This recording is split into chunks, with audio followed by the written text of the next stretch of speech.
Okay, so good evening, friends. We are going to watch a short video of Krishnaji. The theme being, is sex incompatible with a religious life? So I'll just share the screen. It's a short video of about 15-17 minutes, and then we can share our understanding of based on this video. So please bear with me for a minute.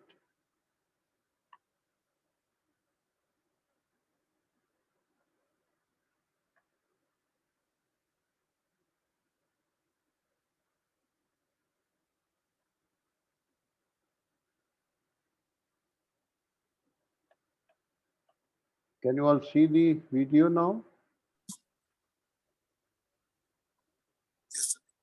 Okay. It's a 16 minutes video. We'll watch it and then we'll have a discussion on this.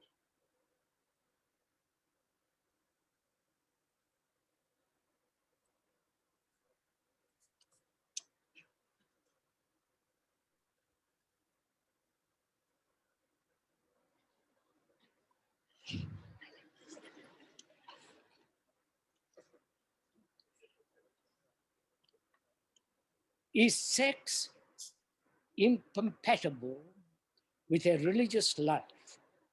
What place has human relationship in spiritual evolution endeavor?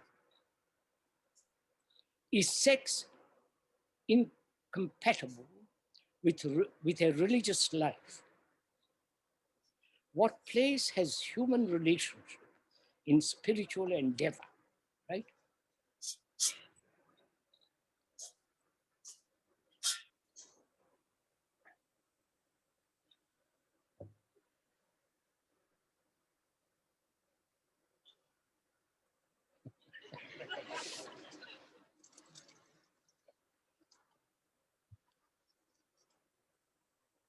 First of all, why have human beings right throughout the world made sex as so important in their life? You understand my question? Why?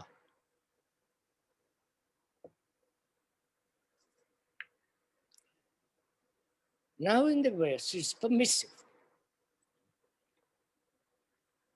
Boys or girls of 12, 13, already sex.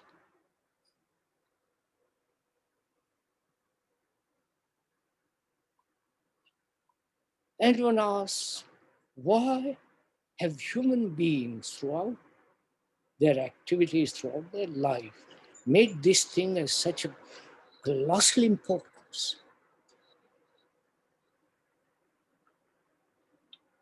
Who wants to answer, put the question? We are sharing the question together, right? We're not just listening to a Delphi oracle, but together we are investigating. It's your life we are looking at. There are those gurus, and there is a whole philosophy called Tantra. Part of it is based on sex, that through sex you can reach God, whatever that God be. And that's very popular.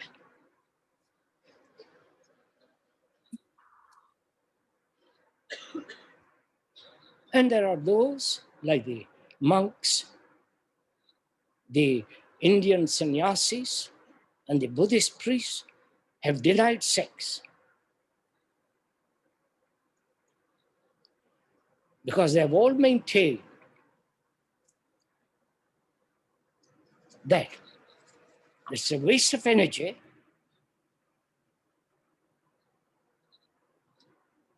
and to serve God, you must come with all your energy. Therefore, deny, suppress, burn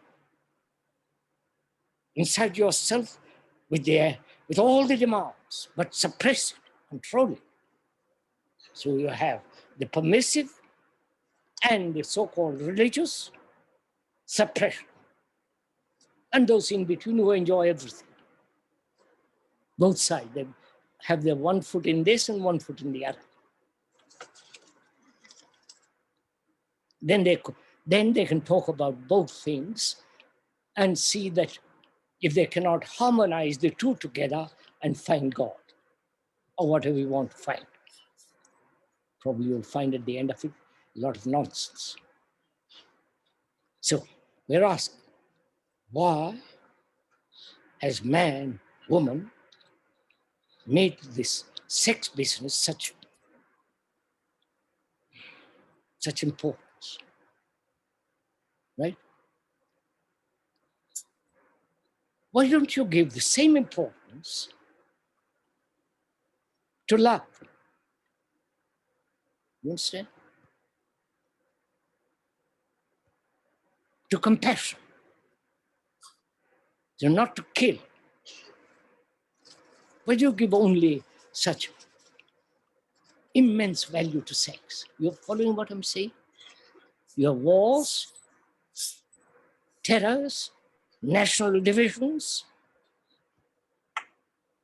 the whole immoral society in which why don't you give as equal importance to all that and not only to this? You're following my question? Why?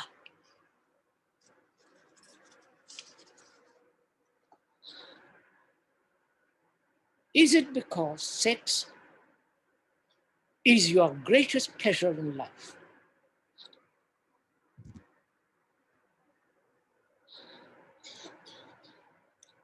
The rest of your life is a bore,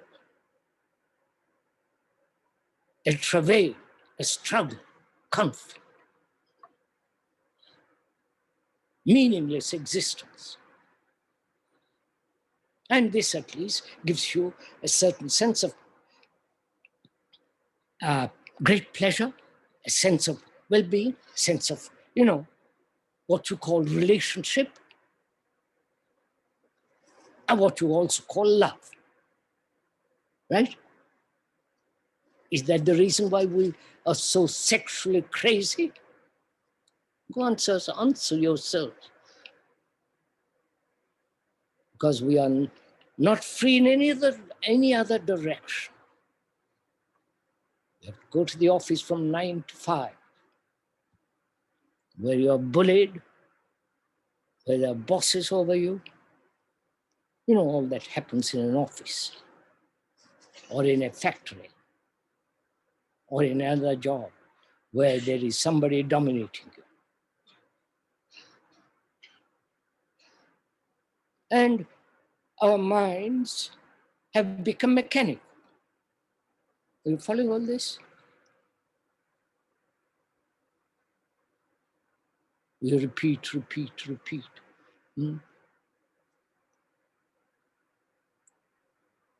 We fall into a tradition, to a groove, into a rut. Our thinking is, I'm a Christian, I'm a Buddhist, I'm a Hindu, I'm a Catholic, I worship the Pope.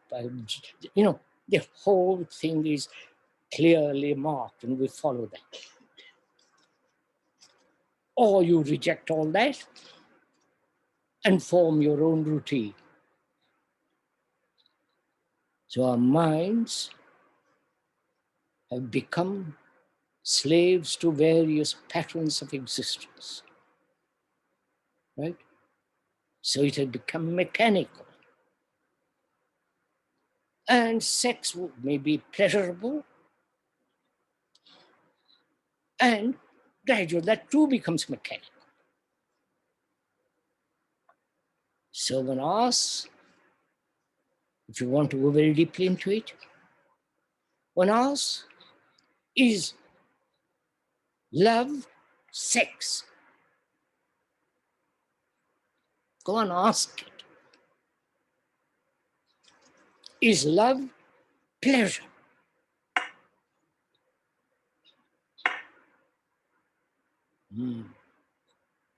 Is love desire? Is love a remembrance of an incident which you call sex, with all the imagination, the pictures, the thinking about it? Is that love? God's sake.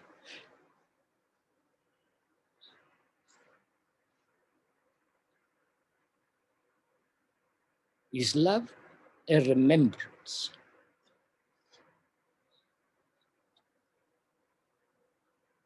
So you, and the question asks,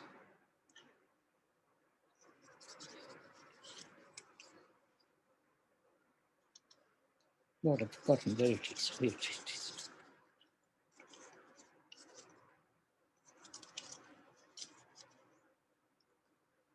And the question asks, what place has human relationship in spiritual endeavor? See what is reduced to? Spiritual, human relationship is pleasure, sex, conflict, quarrels, divisions. You go your way, I go my way. You follow? That's our relationship, actual relationship in our daily life. And what place has human relationship in spiritual endeavor? Obviously, the present relationship has no place whatsoever, obviously.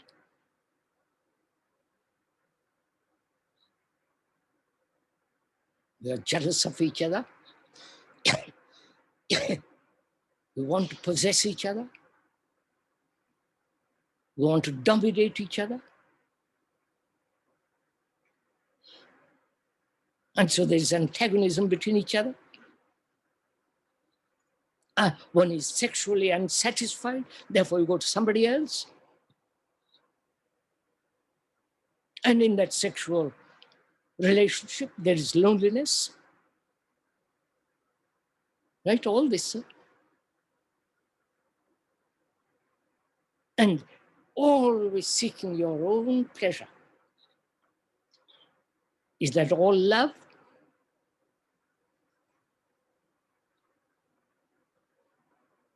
So you disregard, put aside that thing called love. Perhaps that's the most wonderful thing if one has. And are so caught up in this vortex of one's own desire, of one's own pleasure, right?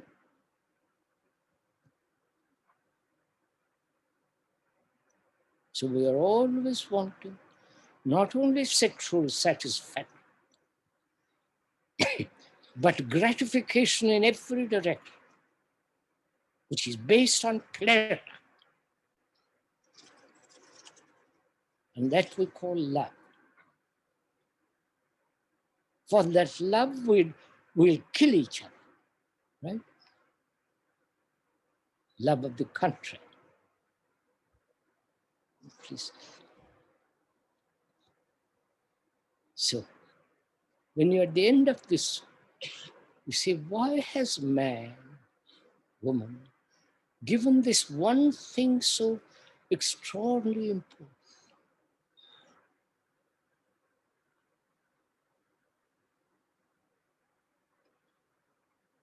All the magazines and all that's what's happening. Why? Is it man, woman, have lost their creative capacity? Not sexual capacity. You understand? Creative capacity. To be able to see, to be a light to themselves.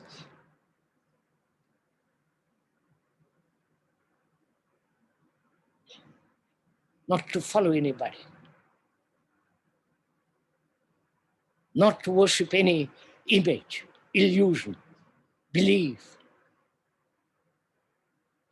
When you put aside all that, and you have understood your own petty little desires, which is your own sexual demands, gratifications, then when you see all that, have an insight into all that, and out of that comes creation. Doesn't mean painting a picture,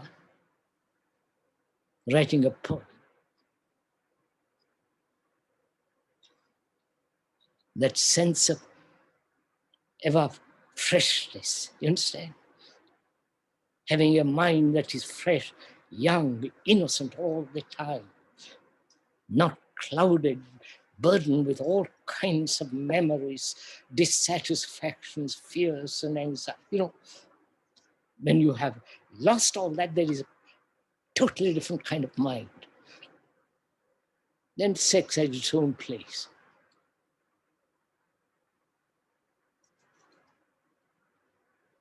But when sex becomes a means of religious endeavor, you understand what I'm saying? Then we'll get completely bogged down.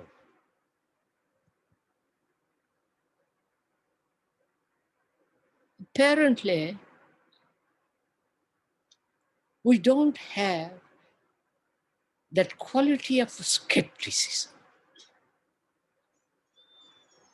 You understand? To be skeptical about one's own demands.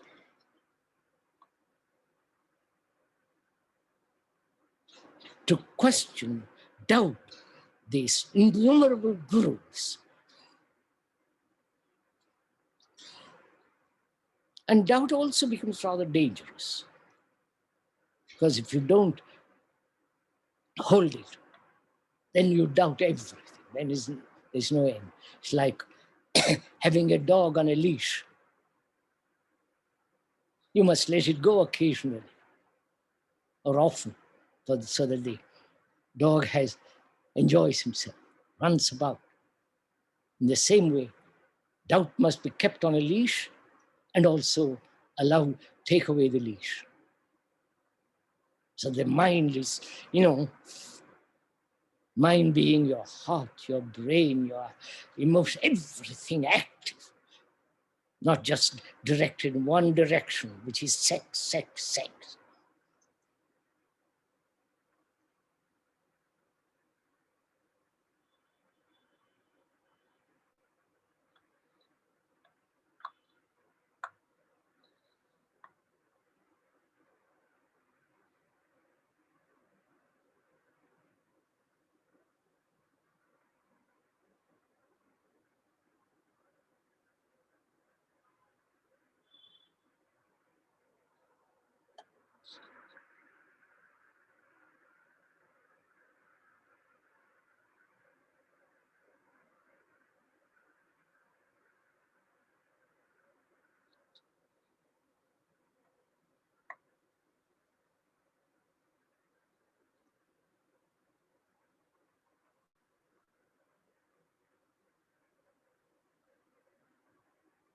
Dinesh ji, you want to make a comment on this?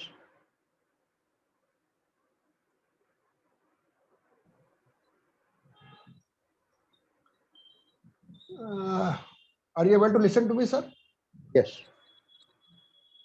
It's a very interesting topic we have selected today. Krishnamurti himself has pointed out that why do you give so much importance to this issue? And this issue is mainly related to the pleasure. As our life has become very mechanical, so we are finding an escape in a sort of escape in the pleasure, and this sex seems to be the best pleasure available to us. But as far as religious inquiry or spiritual field is concerned, or spiritual inquiry is concerned, as he has pointed out, unless you understand the whole issue of your desires, your mind, structure of mind and all that, and you become free from your conditioning, you get an insight into the working of your mind, and then you can probably give the right place to the sex. As far as tradition is concerned, they have divided this into the three categories, which he has already pointed out. uh, they have gone into details of the individuality of a person, and accordingly they have suggested. So if what are the tendencies in a person? If he has got too much craving for the sex and all that, then there are the tantra and all other methods. If he is a normal person who is having a family and this thing, then the guidance is different. And if he is a sannyasi, or he is totally in the after the spirituality, then the guidance is different. So they are given importance to the individuality. But as Krishnamurti pointed out, unless in all the three cases also, unless one understands the whole issue of the structure of mind and all that, and he understands the desires, he understands his needs, as well as why he understands his motives and all that, he can probably may not go into the right direction. Thank you, sir.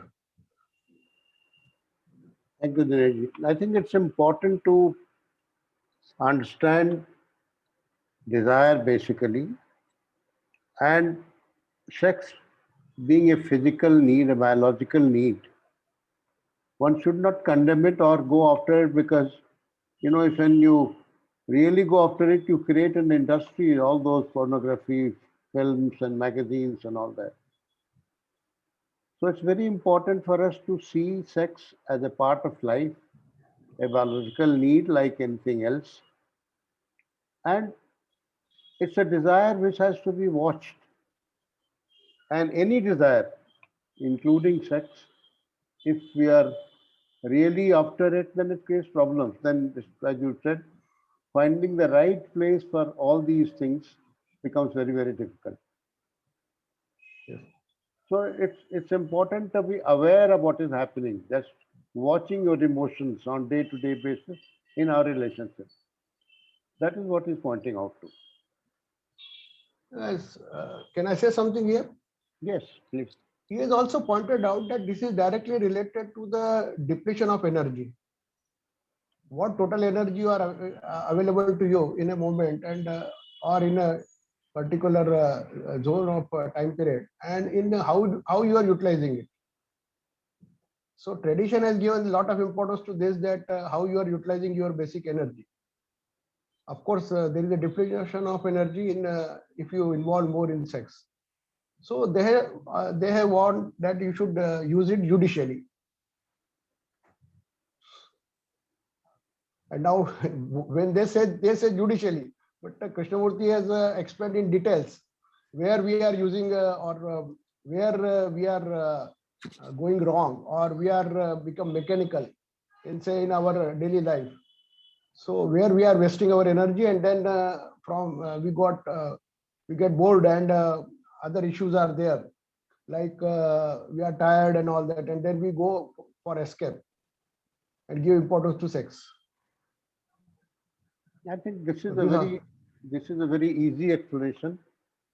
But there are many things where the energy can be fruitfully utilized. There is beauty in friendship. There is great beauty in watching sunrise.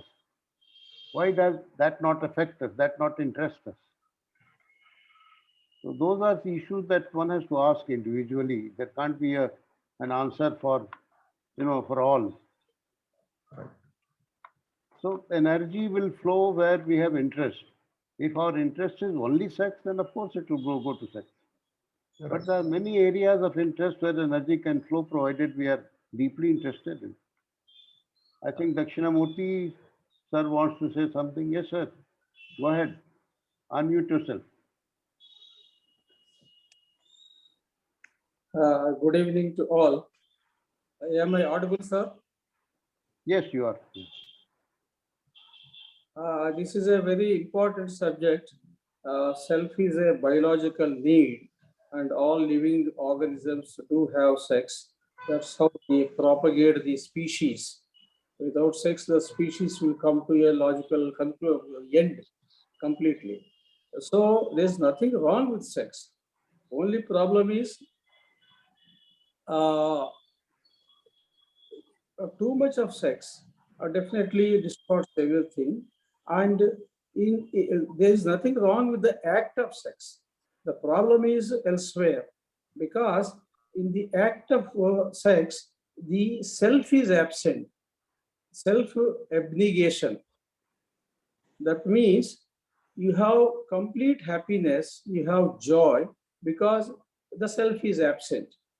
That could be the reason why human beings want to have more and more of sex, because in all their other activities, there is always conflict, there is always pain, and the self-conscious, I become conscious of myself only when there is conflict. Whereas in the act of sex, there is no self-consciousness at all, because the self is totally absent. And that is a state of bliss and a state of happiness. And because that state is denied in other activities, perhaps human beings are giving more of importance to sex. And that created its own problems, too much of pleasure, etc. At the same time, the religious people, they deny sex.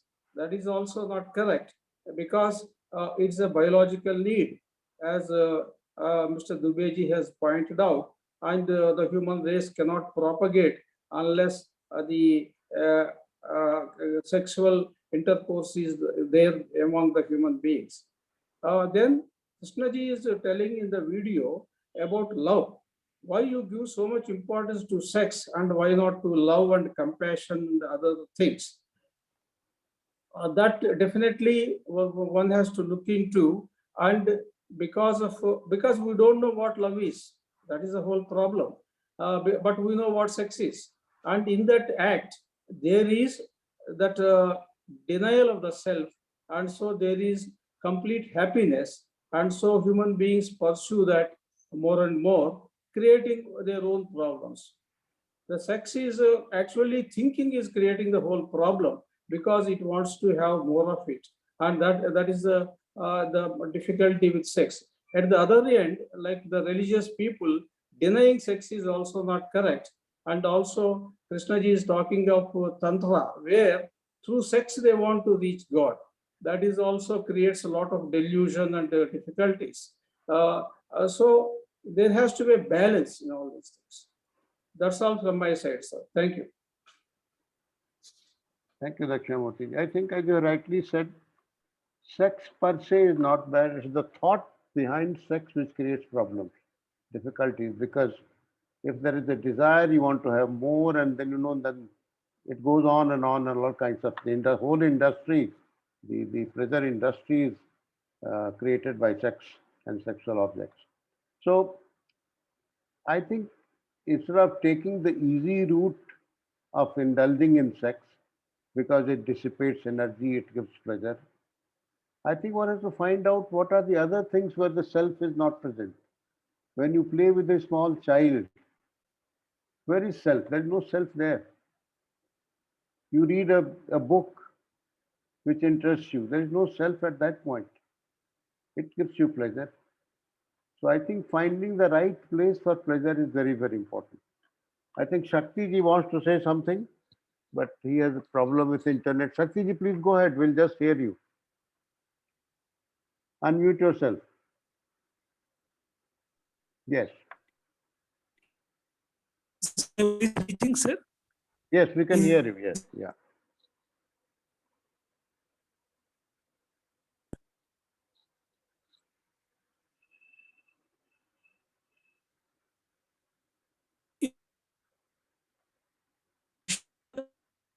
We can't hear you, Shakti ji.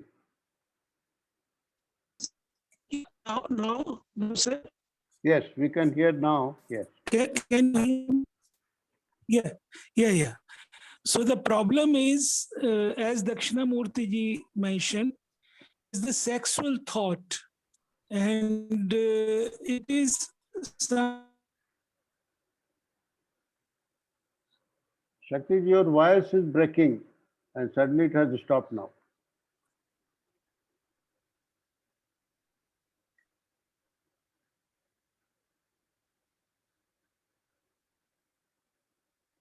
I think we can go to others before Shakti ji gets his problem fixed up. Anybody else can take over.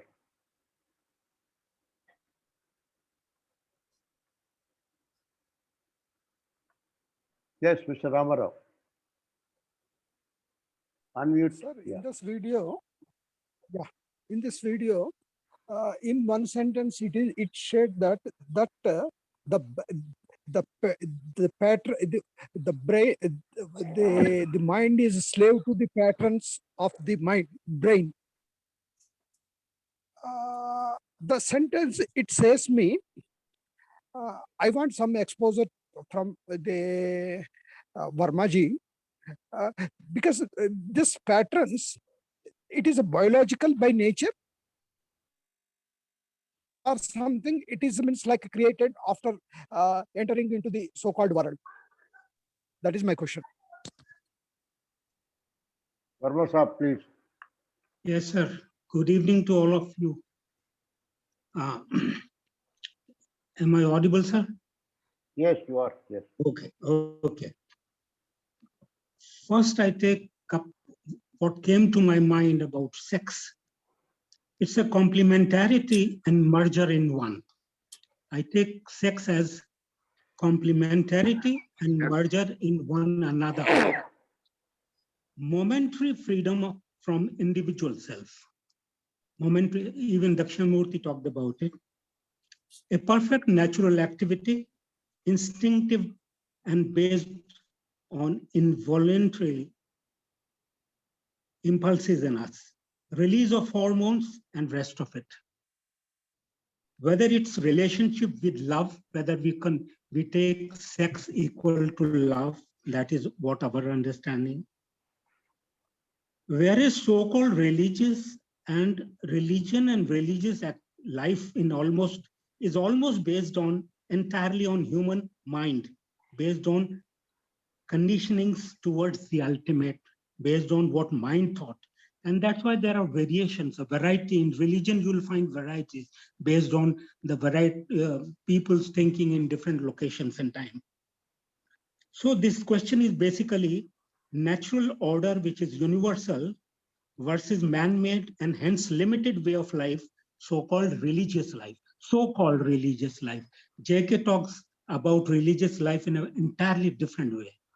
It ultimately culminates into love. And love means unconditional, universal love. That river flows like that without discriminating. And regarding, he talked a little bit indirectly about Osho's way of Sambhog se Samadhi, something like that. He talked about it. And this topic has been taken up globally also by Freud long back. That whether energy should be repressed or it should be utilized through Tantra for the ultimate flowering of your sahasrara or whatever you may say, that gland, it can work there. So this is amply clear that repressed energy creates psychosomatic disorders. This is a Freudian work, and it is now acknowledged by one and all, almost. So this is not at all the life. When mind comes in, human mind with its limitedness and its perversity, then it becomes a problem. Indulgence becomes a problem. Sex per se is not at all a problem. Not at all, and it was never a problem. In fact, in Indian darshan, Hindu darshan, it has been placed at a very high class, in a very high class. So we have to be very clear what we think religion is and what we know about sex, which is a very natural process, all of us.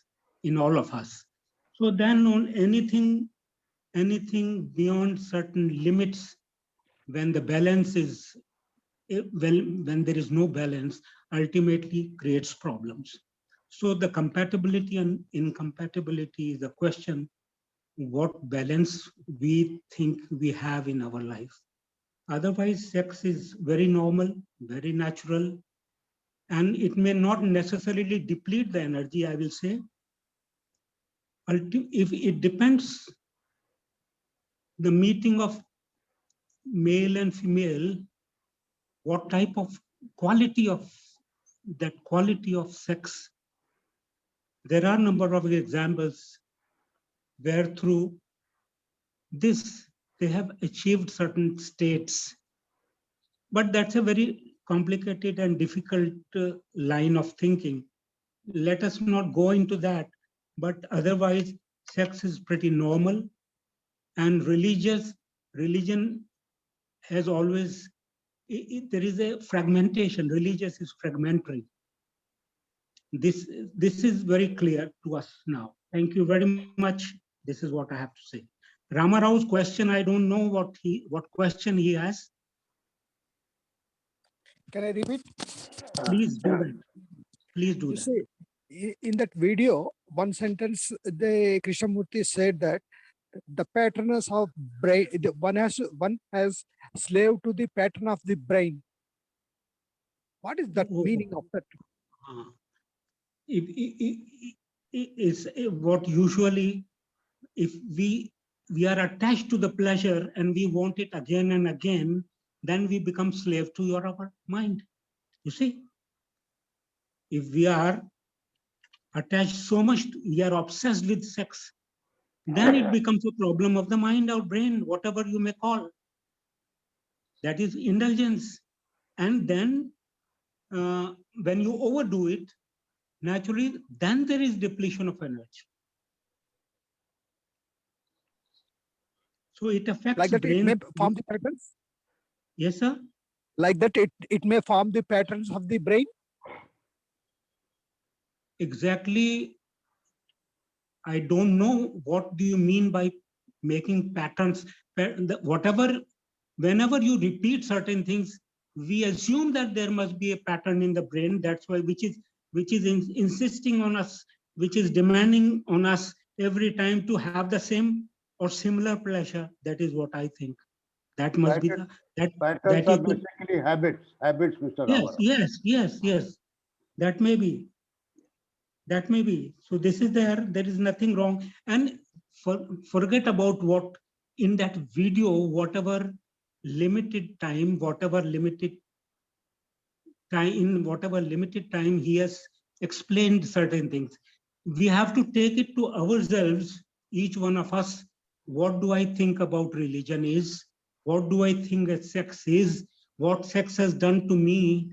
And what is my craving for it? All these things will tell you everything, whatever he has told in this video or otherwise in other videos, in other lectures and all that. Let us take it straight to ourselves. Then only we'll get the real picture. And that is the real import of these things. This message, what he is trying to say to me. So this becomes easy. Once we go on quoting what JK says and we want to then match these things, then that may not work. That is not the best way of doing it. He has said something. Now you go inside you and see for yourself. What do I mean by religion? What do I mean by sex? And what it has done in my life? Nobody else can tell it, sir. Thank you very much. Thank you very much. I think Shakti ji, can you try unmuting yourself now? Unmute yourself. You have to unmute, Shakti ji. Oh, he can't unmute. Kamlesh ji, can we unmute him?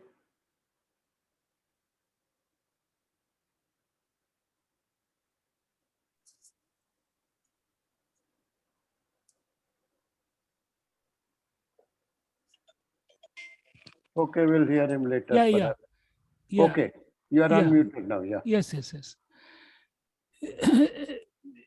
You see this about, as Dakshina Murthy ji said, that is the question. Problem is with the sexual thought. Sexual act may be natural, but sexual thought is not something natural. It is part of the pursuit of pleasure. And so again and again, when we read Krishnamurti, he, he points out that his lust is in the mind. Somebody goes to him and to talk about this matter. And also this question of joy and pleasure is important. But what happens that it cannot be that we pay attention and get rid of sexual thought only, apart from other unnecessary mechanical thoughts. So I think this is part of the whole question of awareness. When then everything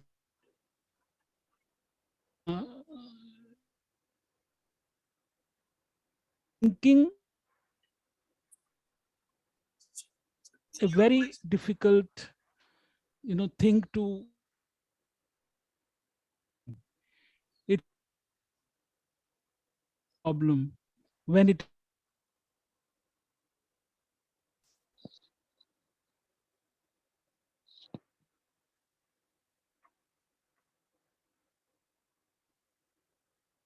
I think Shakti has got unmuted now.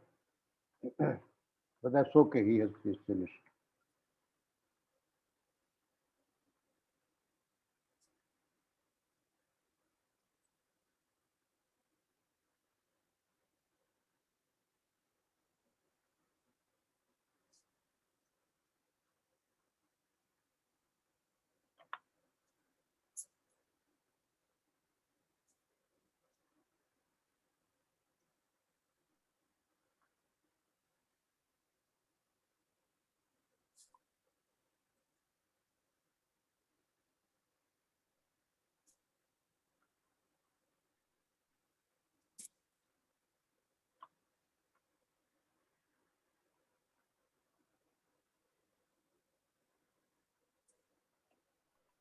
Dubey sir, Yes.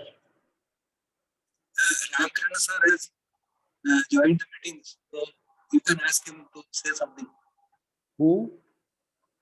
Ramkrishnayerra sir. I'm not able to hear it clearly. Ramkrishnayerra has joined the meeting, so we can ask him to comment something. Ramkrishnayerra, yeah. I think he is. Sir, would you like to say something? Ramkrishna sir? I think he is not there.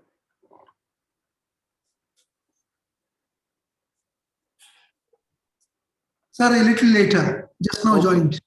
Okay. Yes, Verma sir. Unmute yourself, unmute. Yeah. Audible, okay. Yeah. The last, Shakti ji raised a very important point, the sexual thought, how anything becomes a thought, which may come in the dream also.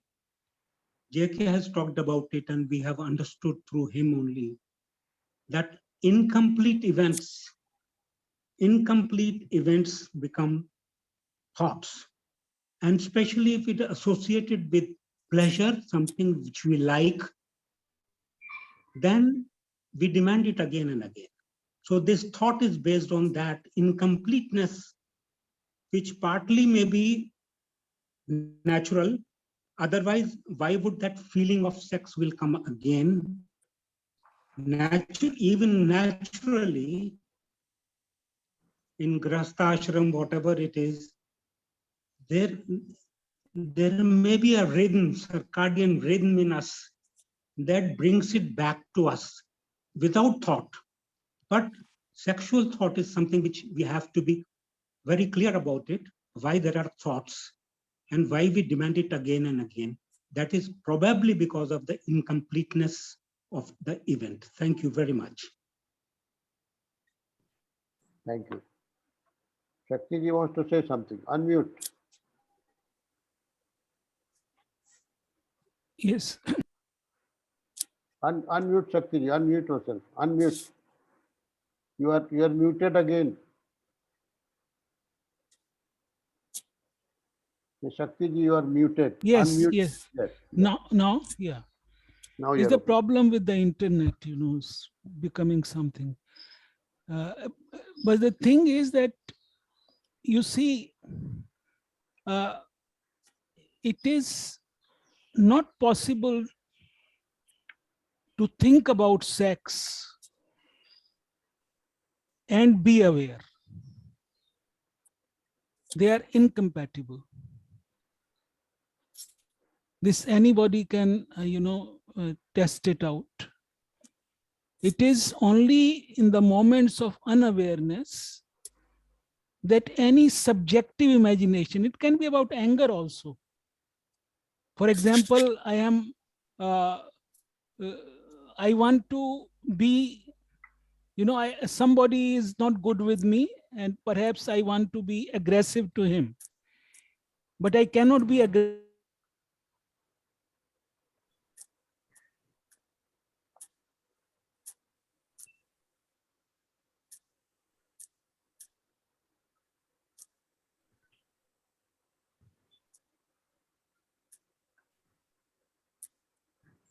I think Shakti ji has problem with internet.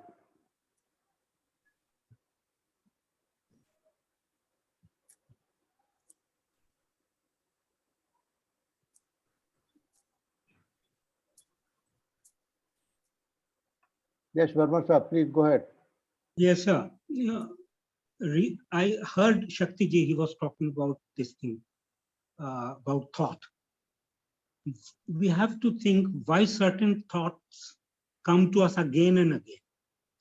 Why certain thoughts come to us again and again, and whether in awareness you can see, because it has been discussed a number of times, whether in awareness you can see a thought coming to me and affecting me. I can be aware of thought. This may be a question. I may not be knowing fully about it, but I think in awareness, question can be seen, and why the question is coming again and again to me. As subjective, of course it is subjective. I think he will talk about it sometime when his internet will be working properly. This is what I think, that it's not that incompatible, that awareness and thought. Of course, simultaneously it will not come, but simultaneity also is a very subtle thing, difficult thing. But I still feel in awareness, otherwise there won't be any thought in. If you are really aware all the time, there need not be any thought. Never. I tend to agree with you. One can be aware of thought or these urges, and in awareness, they don't affect us. They don't Yes. affect. So I agree with you that one can be totally aware of thought coming or a desire coming, and it's possible to be aware. I fully agree with you. Or I take full responsibility of that. Oh yes, absolutely. When it is coming and I agreed to that, I succumb to that, or whatever it is, then I take full responsibility about the consequences. I think its effect is blunted. Its effect is negligible when you are aware of these. Yes. I have two more hands being raised, Mr. Dakshina Murthy and Mr. Rajendran. Mr. Dakshina Murthy first. Yes, sir. Unmute and say something. Yeah. Unmute yourself. Yeah. The so-called religious people who practice celibacy and all, in order to reach God or whatever enlightenment they have in mind, they are also burning with lot of desires inside them, because it's a human nature, and as we said, sex is biological. In fact, Krishnaji talks of one incident where a sannyasi in India, he was burning with sexual desire so much but because he wants to pursue God and religion, he was controlling his sexual desires. It came to such a flashpoint that he went to a surgeon and got his sexual organ removed so that he will not have any sexual desires with him. And then the thought process still continues, and despite the surgery, etc., his desire for sex, his thoughts for sex could not leave him. So he comes crying to Krishnaji. So that is an extreme case. So we cannot reach God by controlling your sexual desires. And also there is a lot of struggle, there is a conflict, and there is a dissipation of energy. So, through sex, you may lose some energy, but because you are trying to control sex, and because the controller is controlled, and there is a conflict all the time, there is more dissipation of energy, and that will not help you to reach your goal of liberation, etc. That's what I thought I would share with you. Thank you. Thank you, Mr. Dakshina Murthy. I think any kind of control will not lead us anywhere. At the same time, having said all this, I think control helps in the society, and I'm not denying that one shouldn't have any controls, but one must be aware that control is not the solution. We can go to Mr. Rajendran now, and then Mr. Kalyan, and then Mr. Prabhakar. Yes, Mr. Rajendran, please. So thank you, sir. Good evening, all the friends. So are you able to hear me, sir? Yes. Yes. So just I want to respond to Mr. Verma ji about the compatibility of awareness and thought. One is present, another is the past. Awareness is in the present. Thought is always in the past. How the past and present can there will be compatibility? I wonder. I'm not giving any answer. I too wonder like him. So the past, this thought cannot be in the present. Have you ever thought about, is it possible to think about the present? Thought cannot remain in the present. So it is always in the past. How these two can be compatible? That's and Krishnaji had answered everything. He talked in Krishnaji talked about all the subjects, including the taboo subject of, including this taboo subject also. So for that awareness and the thought to coexist, so to aware of the arising of the thought at the very moment, at the exactly not nanosecond later, the only solution Krishnaji has suggested is be very alert and make no effort, because the effort is thought again. Thank you, sir. Thank you, Mr. Rajendran. Yes, Kalyanji, please. Go ahead. Thank you, sir.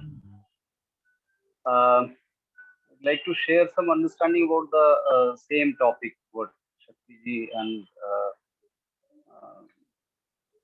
others are also touching, the awareness, coexistence of the awareness and thoughts. So thought is a combination of perception and sensation. Yes. So whenever a perception is bringing a sensation, the thought goes in a vicious cycle. The formation of thoughts occur. So with awareness, the perception is inquired. The perception is questioned actually with the awareness. Awareness is equivalent to inquisition. So with that, the perception is questioned and the sensation doesn't come along.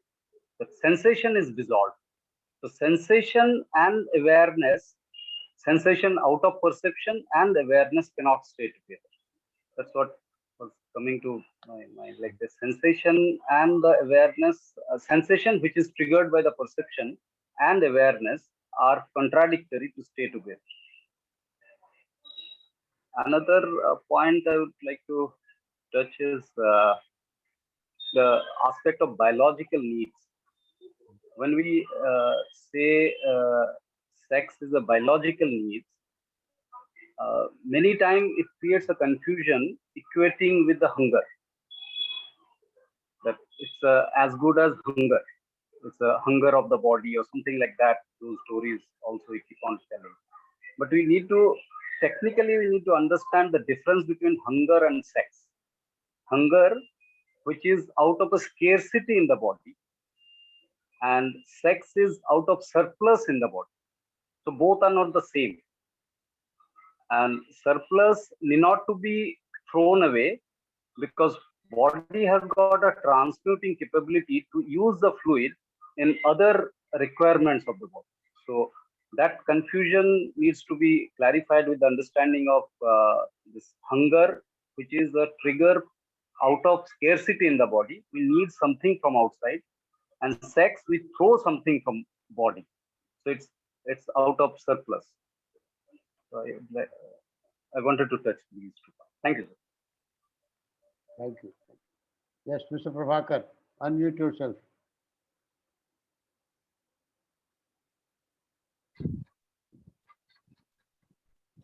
Good evening.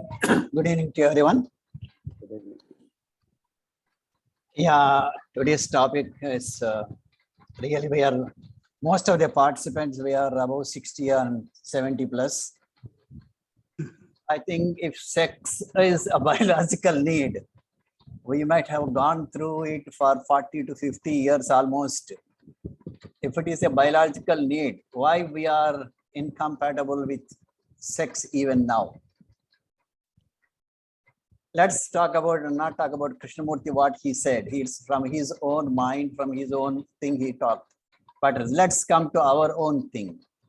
So though we had biologically years together, why we are still discussing about the incompatibility of sex in life?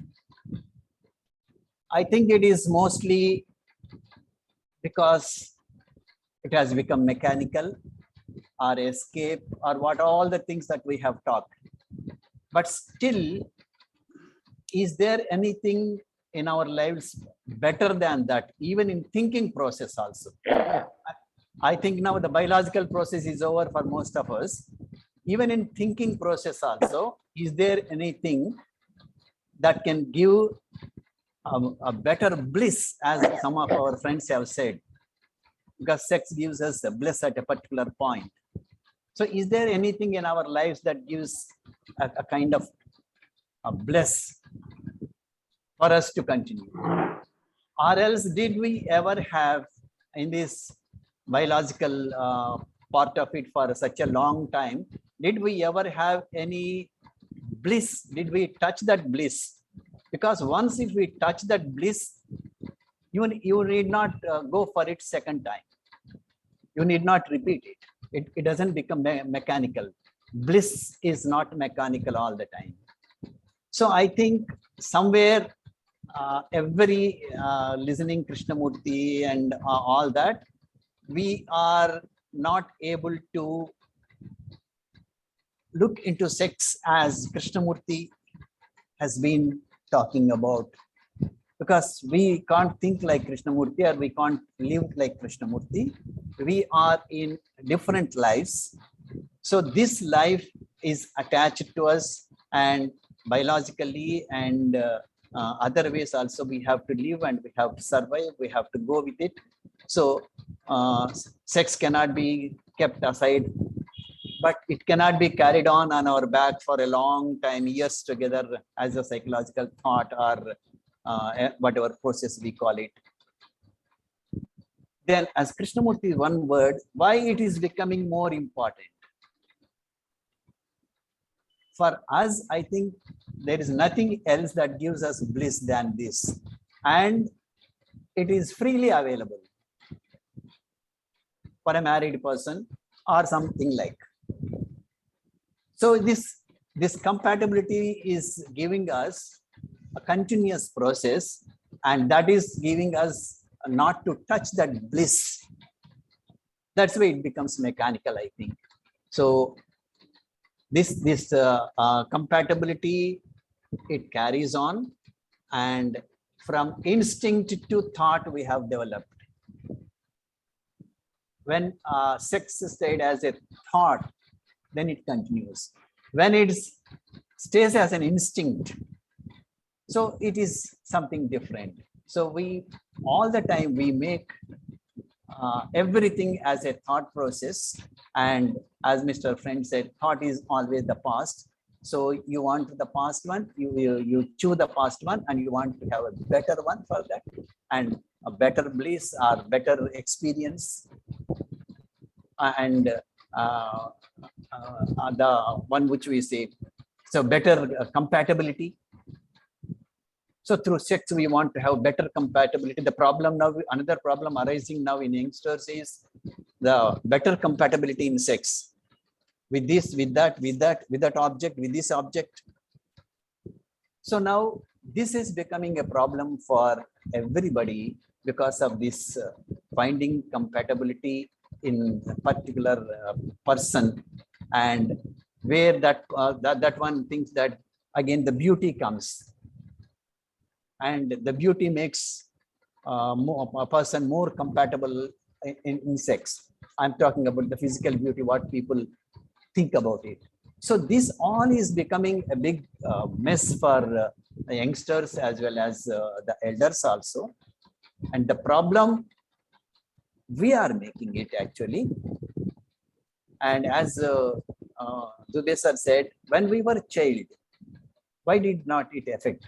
We had all the other instincts. We had the instinct of hunger. We had the instinct of smiling, we are attracting and all that one. But this one, because of the biological developments, it takes and it continues and it stays in the mind forever. That kind of, I don't call it as a bliss, that kind of experience what we gain with a particular person, with a particular place, with a particular thing, that continues and it wants again and again and again.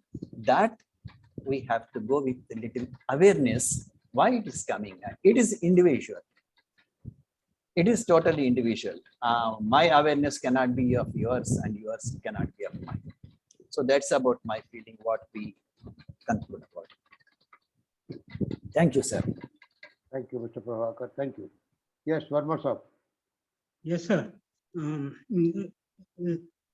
We complicated the issue of awareness and thought, because if it has no relationship, then awareness has nothing. There is nothing great about awareness, because if we are not aware of our thoughts, there is no point in talking about awareness all the time. Awareness of this, awareness of that, awareness. We complicated it by putting a fragmentary time into past, present, and the future. And what is present, that moment, we complicated this whole thing by putting that, using our intellect, which breaks, which cuts off time into a moment. At that moment, nothing is there. It's something like a pot moment, which receiving moment. If you are talking about that moment, whether they merge thought and awareness, awareness is to a large extent, it is impersonal. It's a quality of mind that is always vigilant, if it can be awareness. So there is nothing incompatible with awareness and thought. That is what I think still. That's why awareness is very, very important. To be aware of all our thoughts, then only we'll strike a balance somewhere. We will feel the balance, whether out of balance or disorder or whatever like that. So there is no incompatibility in that. But if you go on cutting it to that moment, what is one moment? According to Hindu darshan, Chan is then one by this thing and thousands of these things. That is not the way. It doesn't help. If you come regression, if you go on cutting things to a moment and then talk about the person who is talking about, where is he in that moment, which he is imagining while discussing. So one has to be careful when we talk of awareness and thought. This is the main crux of our life, human life for that matter. So this is what I think, sir. Thank you.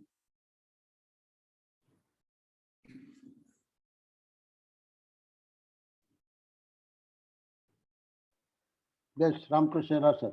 Thank you very much. Yes. Sir, today's topic is sex incompatible with a religious life. First of all, it's no. Let us take why religious people they have taken that kind of a stand. They felt it is incompatible. The reasons are they felt it is a dissipation of energy. That's one. Second is more time available for serving the God. If you go for a family life, you may not have so much of time to service the God, the so-called God. That's one. Third is the family life. It becomes, it's like a bondage. That becomes, like a prison, and it will be very difficult to come out. This kind of thoughts have prevented these religious people to speak against sex. That's one. Whereas K observed that living itself is a relationship, to be related. So it facilitates self-revelation. In fact, sir, it's beautifully, one is in family, whether it is with the spouse or with the children or with the in office or a neighbor. So it is only through interaction we know what we are, what is our I, how it is behaving, responding, reacting, that kind of thing. It facilitates. That's one aspect I think we have to keep in. Let us also see, sir, the sociology perspective. Academically also we read. One is for procreation. The sex is for procreation, like in animals. Human being is also an animal, so procreation for the next generation, that's one. But unlike other animals, only in human being we find it is for pleasure on a regular, on a day-to-day basis. This is the role of sex. I think we have to understand 1 and 2. One is procreation and is also for pleasure on a day-to-day basis. Here, unless we understand the role of sex in one's life, there is a lot of perversions possible, lot of perversity and perverse thinking, and lots of violence happening outside we are seeing in the society.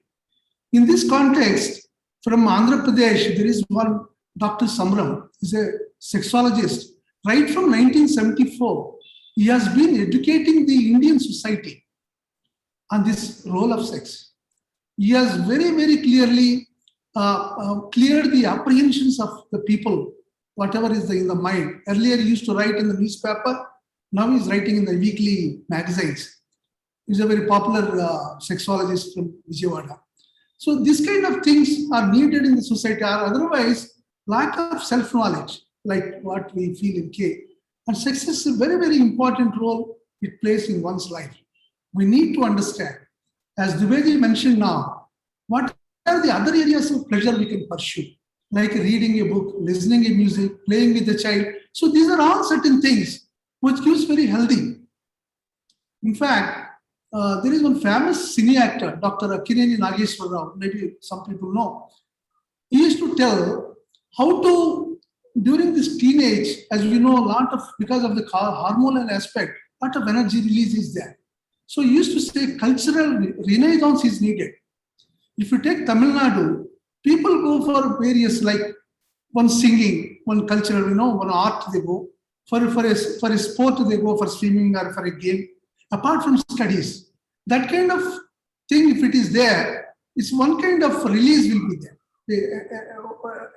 An appropriate release will be there. Otherwise, a lot of distractions do take place in our society. That also we have to keep in.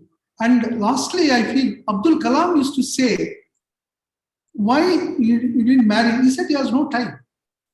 He has no time. You see, because he's so much involved in his scientific inquiry and all.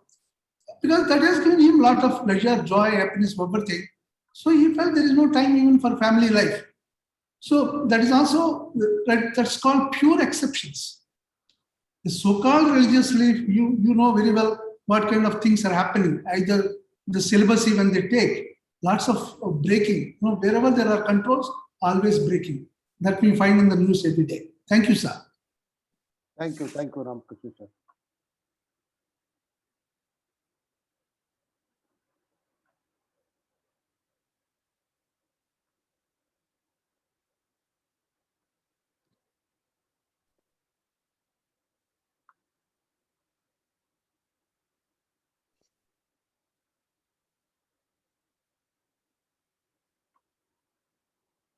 Yes, Dinesh ji.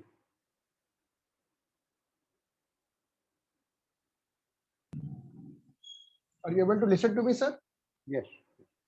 I would like to take liberty to speak here about tradition also, about the Tantra. There is a lot of misunderstanding about the Tantra. Even the temple design is based on the Tantra, which says that you have to cultivate you are having a reservoir of energy, and you have to give equal importance to all the aspects of life. So they have said that all these deities, they have said that these are Devis. So we are having Saraswati, we are having Lakshmi and other deities. So you have to focus on all aspects of the life, and whatever energy is available to you, that you have to, they have shown the outer surface as the rectangle, which says that your life is like rectangle, and from there you have to go to the center towards the God. So what they have said, that for a common man, they have described them as these deities as yoginis, means your energies, your different aspects of the life, and you have to focus on all equally, so that rectangle is formed, and then slowly by rounding it off, you see that in temple also, from round outer surface is the rectangle, and then you slowly you go towards the garbhagruh, which is a circle, and then you find a image of a god or goddess, and then there is a kalash on the top. So they say that you have to judiciously use your energy in all the aspects of the life, and then you have to move towards, but you have to focus on what is the inner this thing, what is the essence of all the things, and you have to focus on the center. That's what they say, and then you have to go out of center. So they have said that you are having in Dakshina also, in the south also, you find that there is a kulachar. So kulachar means you are having a deity in your family, which you have to do puja and all that, and then you have to go kul, that kul becomes akul, means you go beyond the image of the deity. So that is what they said. So I think there should be clarity on this also. Thank you. Thank you, Dinesh. Sushil, do you want to say something? Yes, Mr. Kalyan. Unmute yourself. Yeah. Yeah. Sir, I couldn't comprehend the value of understanding the Tantra, because end of the day, it's talking about a method to reach somewhere. So what is the value it brings to life? I think we should not get into these methods, because I really don't know, so it will be purely speculation. So somebody who is deep in tradition could perhaps answer that. But let's confine ourselves to what we just heard in the video and what our understanding is. That will be a lot better. Yeah. Yeah. We'll go to Ravi first, and then to Dinesh Waghmare again. Yes, Ravi, please unmute yourself. Good evening to all. For 1.5 hour, more than quarter hours, we had been talking about sex, and somebody said this group belongs to 60+ group people, and I am the only one, I think, who is not married, and I do accept that thinking, sexual thinking is have taken place of much of my mind. So I want to ask those who are married, who are getting regular sex, those too have the sexual thought. That is the first thing. Second thing, in olden days, in ancient days, I do not think sex was discriminated. Otherwise, we wouldn't have those mandir, wouldn't have the Shivlingam or Kamakhya Devi. So nowadays we are discriminating the sex because of British influence, as said by Osho. And I do not think that Osho didn't utilize or use the sex as well. He knew the weakness of the Indian mind and human mind, so he utilized the sex to attract the followers. He talked about sex, and I have read him, listened him a lot, and I think the Sambhog Se Sambhali Ki Aur is the worst book I have read about from Osho. He doesn't talk anything or give any clue about sex to superconsciousness in that book. Instead, I would say that in other books or in other talks, he talked about lot on the sex, but not in that book. And I do believe that he never ever gave any clue, method, pattern, or anything to reach to superconsciousness. He just talked and talked and talked and talked. So he baffled you. He attracted you just like a fragrance or a fake plant attracts, we attracts bee with the fake plant with the fragrance. Same way he attracted the people towards sex, towards himself. And love. Most of it in this video today we saw in that video Krishnamurti talked about less on sex and more on love, but we never talked about love. What is love? For me, sex and love are interrelated. Sex is extension of love for me, expression of love. Because most of the you can't love or you can't say that I won't have sex. I just want to have love. But sex is extension of love, expression of love for me. And what is love? I do not know. Though I was into multiple relationship and I experienced it, but still I don't want to get into the conclusion or opinion that I was in love or what was that thing. Whether it was attachment, attraction, love, or emptiness within. I do call it emptiness within because of that I got attracted to someone else. So, and in marriage, I do not know whether it's love or sex or need or a compromise or sacrifice or a kind of a jugalbandi, or say you give me something, I will give you something. You give me sex, I will give you the security. Thank you. Yes, Dinesh ji. I think this will be the last question. No, what I wanted to say, there is a lot of misunderstanding about Tantra also. Basically, just in 2 minutes, I would like to just conclude on this or say something on this. That basically what Yantra is basically nothing but like your map, road map. You have to, how to you plan your life. So you have to have an orderly life. You have to plan according to the, you have to have some agenda, and accordingly you should have used the methods, which is Tantra. So as for the yantra, you have to use the tantra, which method, which we have also right now also in our life, we are doing the same thing. We are planning and then we are doing using the right methods to achieve our goal. So tantra is nothing but the techniques used for the achievement of the particular goal. And then mantra means your how you use your mind. Mananat Rayateti mantra, what they said. So you have to use your mind in the right direction so that your mind, body, mansa, vacha and karmana, and what you verbally say, all should be in a line of your life goal in a particular way, So that we are now giving it a new name of management and other things, and we are doing the same thing in our life. So I just wanted to clarify on this. Thank you. Thank you. I think we can close the talk now because there are lots of deviations and I don't want to get into those things. The whole purpose of these dialogues is to confine to what we hear from Krishnamurti, because bringing in Osho and tradition, I'm not saying they are bad or good, but I think it takes away the importance of something which we were discussing. So with these words, we'll close now. And next Sunday, we have Professor Peter Kohn. He is from Thailand. So next Sunday at 11 o'clock, we'll have Professor Peter Kuhn talking about Can Love Be Taught?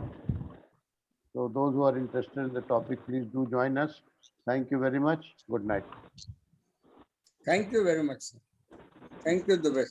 Thank you. All are requested to join on Sunday. Love cannot be taught, sex cannot be taught. Everything is to be learned only. Thank you. Modak, you can end it. Okay.